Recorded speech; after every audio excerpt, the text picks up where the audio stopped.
Vamos con Carol Sierra, que nos va a hablar de murciélagos y arroz otra vez, pero esta vez desde México, explorando el rol de los murciélagos insectívoros como supresores de plagas en cultivos de arroz en México.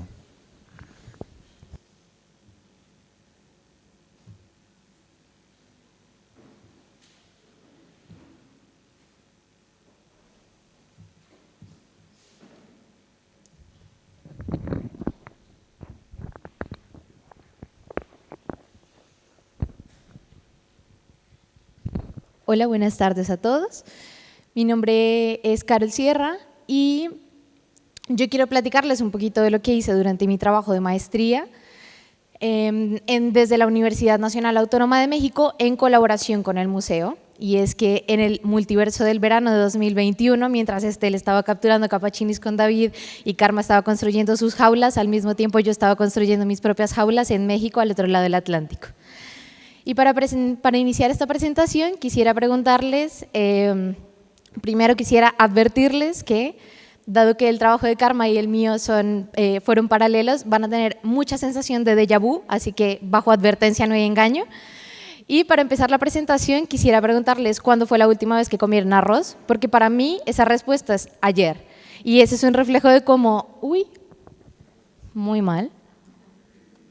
Y ese es un reflejo de cómo el arroz es uno de los cultivos más importantes en el mundo. Se estima que alrededor de la mitad de la población mundial depende del arroz como principal fuente de carbohidratos. Y al igual que cualquier otro cultivo, es afectado por una gran cantidad de plagas y enfermedades, entre las cuales destacan los barrenadores del arroz, como ya aprendimos esta mañana. Y lo que pasa con estas plagas, generalmente polillas de las familias Crambidae y Noctuidae, es que durante su estado larval se introducen dentro del tallo de las panículas, generando este tipo de síntomas, que son panículas vanas, en donde el intercambio de nutrientes se interrumpe y genera básicamente panículas vacías, en donde no se va a generar arroz, ergo va a haber pérdidas de rendimiento. Al mismo tiempo, estas especies de polillas han sido ampliamente descritas en la dieta de los murciélagos insectívoros. Nosotros decimos insectívoros porque tenemos de los que toman néctar y otras cosas, entonces a lo mejor suena redundante, pero para nosotros es como, bueno, murciélagos insectívoros. Y estos, al ser los principales depredadores de artrópodos nocturnos, al ser animales, como ya sabemos, que pueden consumir 75% de su masa cada noche en insectos, han sido ampliamente descritos como supresores eficientes de plagas. Y hay varios estudios que han hecho modelado de cuál sería el valor económico de ese servicio ecosistémico a través de hacer una seguidilla de suposiciones sobre las historias, digamos, características de la historia natural, tanto de las plagas como de los murciélagos, como es el caso del arroz en Tailandia, en donde se ha estimado que a partir de las poblaciones de Mops plicata y el efecto de ellos en los saltamontes de espalda blanca, se estima que la importancia de los murciélagos por año en la producción de arroz en el país es de más de $1 millón al año. Y si bien esas estimaciones son muy útiles, están basadas en estas estimaciones que no terminan de estar del todo probadas y estas suposiciones sobre las historias naturales. Y aquí es donde entra una metodología innovadora que ha sido descrita como la más precisa para ver el efecto de los murciélagos sobre los cultivos, tanto herbivoría como abundancia de las plagas, que son las exclusiones. Entonces, estas grandes jaulas permiten de una manera artificial estimar qué pasa si el día de la mañana en un área deja de haber depredadores, en este caso murciélagos. Y a pesar de que son una gran metodología, son logísticamente complicados de ejecutar. Son caros, son complicados, logísticamente tienen muchos retos, lo que hace que no haya demasiados estudios con este tipo de exclusiones a gran escala y al menos en el continente americano, hasta que hicimos esto, no existía para el arroz. Es así como nos lanzamos en 2021, en este verano intenso para el museo, para ver la contribución de los murciélagos insectívoros a los cultivos de arroz en México, primero estimando el efecto de los murciélagos en la abundancia de barrenadores y su daño al cultivo, luego ver el efecto de la actividad acústica en esas variables respuesta y luego estimar un valor económico para ese servicio que se estaba prestando. Y el lugar que elegimos para hacerlo es el municipio de Emiliano Zapata, es en el estado de Morelos, en el centro de México, básicamente 19 grados norte, para ubicarnos un poco. Y la composición del paisaje en el municipio es, básicamente, en las zonas naranja clara son agricultura de riego, más oscuro agricultura de temporal, manchas urbanas grandes y relictos de selva baja caducifolia, que eso en la vida real se ve así, es básicamente todo lo que era plano y cultivable se convirtió en arroz y caña, y las zonas más altas y montañosas quedaron como los relictos de selva baja caducifolia. Y en estos cultivos básicamente todo se hace a mano, las prácticas agrícolas son completamente tradicionales y para efectos del estudio no aplicaron pesticidas ni orgánicos ni inorgánicos. Dentro de estos cultivos de arroz, los principales barrenadores que encontramos son, estamos hablando en este caso de comunidades, no como en Huesca que hablábamos de un gran enemigo, esta historia tiene varios protagonistas. En este caso, nosotros contamos alrededor de al menos 12 especies y luego un gran grupo de especies dentro de un género de barrenadores, pero la comunidad está dominada por Rupella albinella y Eureuma loftini, y del lado de los murciélagos tenemos al menos 38 especies de murciélagos insectívoros, de 6 familias, de las cuales 4 son detectables acústicamente, que son, arriba encontramos a mormópidos, embalanúridos y luego abajo los que tenemos en común, molócidos y vespertiliónidos.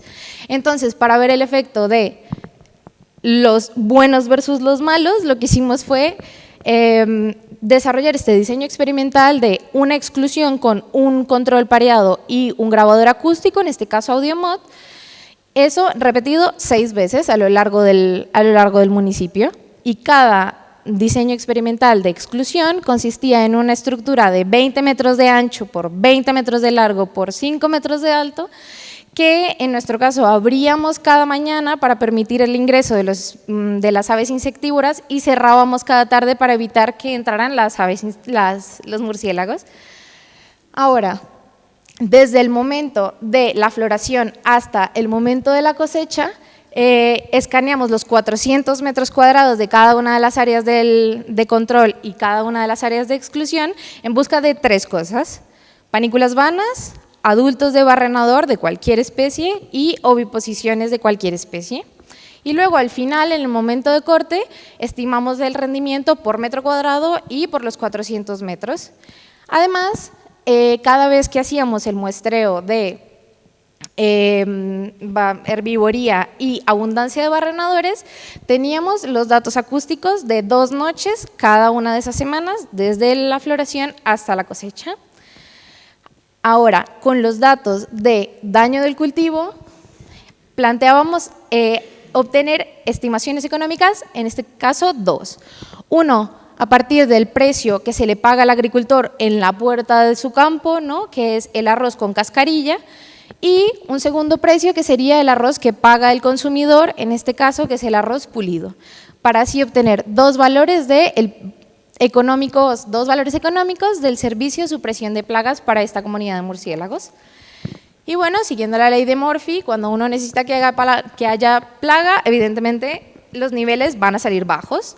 Entonces, exactamente como en el caso de Karma, exactamente en el mismo periodo, los niveles salieron bajos, pero lo curioso es que aún así encontramos que en presencia de murciélagos el daño era menos de la mitad. Dicho de otra forma, cuando eliminas a los murciélagos el daño es más del doble, la cantidad de adultos es casi el doble y la cantidad de oviposiciones es más del doble.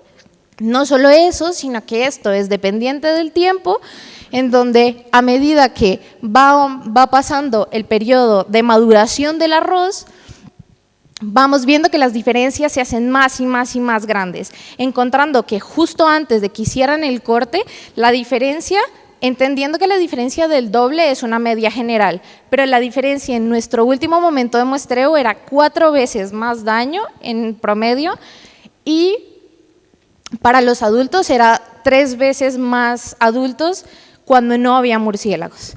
Con los huevos es un poco diferente, porque los huevos siguen la fenología del arroz, entendiendo que los huevos puestos a partir de este momento ya no van a alcanzar a ser larvas que sean reclutadas a la siguiente generación, entonces sería una pérdida energética. Pero aún así, el momento pico se ve como la diferencia es hasta 4 veces más cuando no tenemos a los murciélagos. Sin embargo, para la acústica es un poquito más complicado, y es que una cosa maravillosa de trabajar aquí, ahorita que estoy haciendo el doctorado en el museo, es que la acústica está más o menos solucionada, no me la quiero jugar aquí, pero para nosotros es un poquito más complicado, son 38 especies que no están del todo caracterizadas, entonces vamos a funcionar aquí a nivel de familias. Entonces, a nivel de familias encontramos que ni a nivel de familia ni a nivel de actividad en general había una tendencia significativa entre la actividad y el daño, ni los adultos o los huevos. Encontramos una tendencia con la reducción del daño, entre reducción del daño y los molócidos, pero como podemos ver, los molócidos representaron solo el 14% de la actividad. Entonces hay que tomar estas conclusiones con cuidado. Lo que sí podemos decir es que al menos 2 familias están respondiendo, están representando un gran porcentaje de la actividad, están utilizando activamente estos cultivos de arroz, y son las familias Vespertilionidae y Embalanuridae, donde Embalanuridae sí podemos decir que es una especie porque solo tenemos una distribuida, menos mal, y Vespertilionidae es un grupo de 4 miotis y cosas mágicas que de momento no tenemos solucionado. Al mismo tiempo, el rendimiento, a pesar de que podemos ver que el rendimiento fue ligeramente más alto cuando hubo murciélagos, al tener bajos niveles de plaga, la mitad de 1 es 1.5, ¿no? La mitad de poquito es un poquito menos poquito.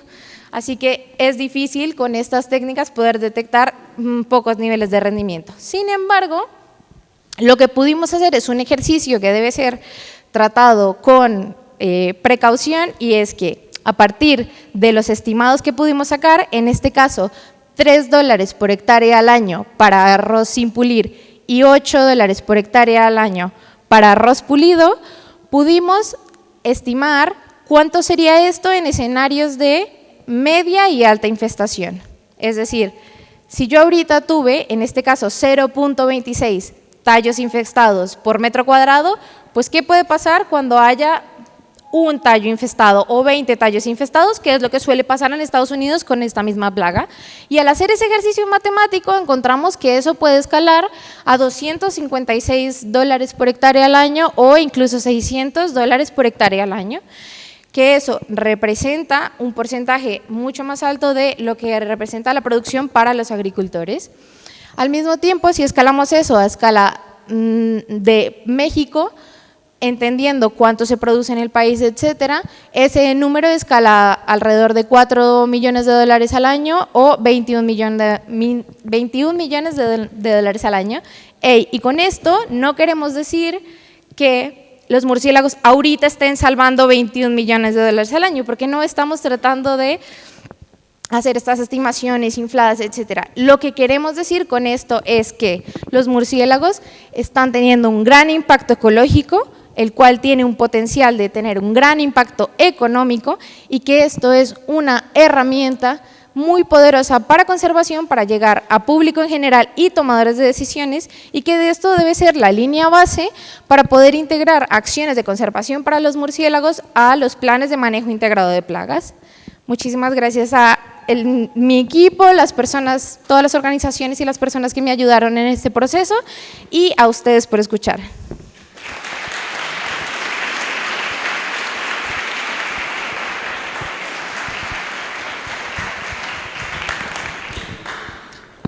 Una pregunta rápida.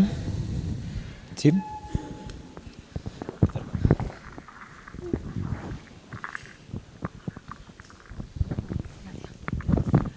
Has comentado antes que en las zonas de estudio no se aplicaban control de plagas, ¿no? En las zonas de estudio. Ajá. ¿Sabes qué extensión puede haber de arrozal donde se esté aplicando control de plagas. Y si eso influye a lo mejor en el patrón de actividad de los murciélagos en las zonas, no lo sé, tengo esa curiosidad.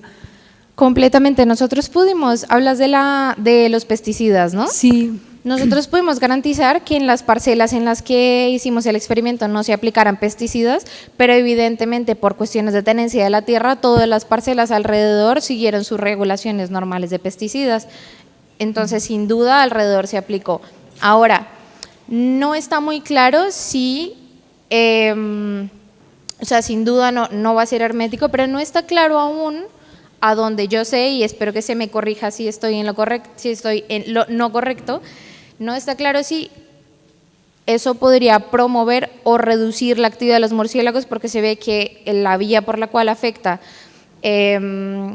digamos, el sistema nervioso central de los murciélagos es a desorientar. Entonces hay papers que dicen que después de la aplicación de pesticidas aumenta la actividad y hay papers que dicen lo contrario. Entonces, claro, ahí está. Ya, bueno, si hay menos hábitat disponible, habrá más competencia, ¿no? Entre ellos se acumularán más, no lo sé. Si habíais pensado en eso y si hacíais como un control para el cálculo, ¿no? del servicio que ejercen los murciélagos. Bueno, no lo sé. No, sin duda esto es como una primera aproximación que estamos de acuerdo, o sea que nos parece importante y siempre resaltamos que debe ser extrapolado con mucho cuidado y que va a depender, sobre todo en nuestro caso, de la comunidad de murciélagos, de la comunidad de barrenadores, que no puede ser en plan extrapolado simplemente, pero bueno, tratamos de hacer muchos disclosures en el paper, como trátese con cuidado. Gracias, Carol.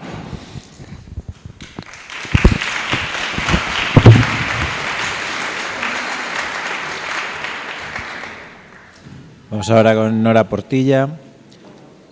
Caracterización bioacústica y monitorización de la comunidad de quirópteros del Parque Nacional de la Sierra de las Nieves. Primer paso hacia la conservación a largo plazo.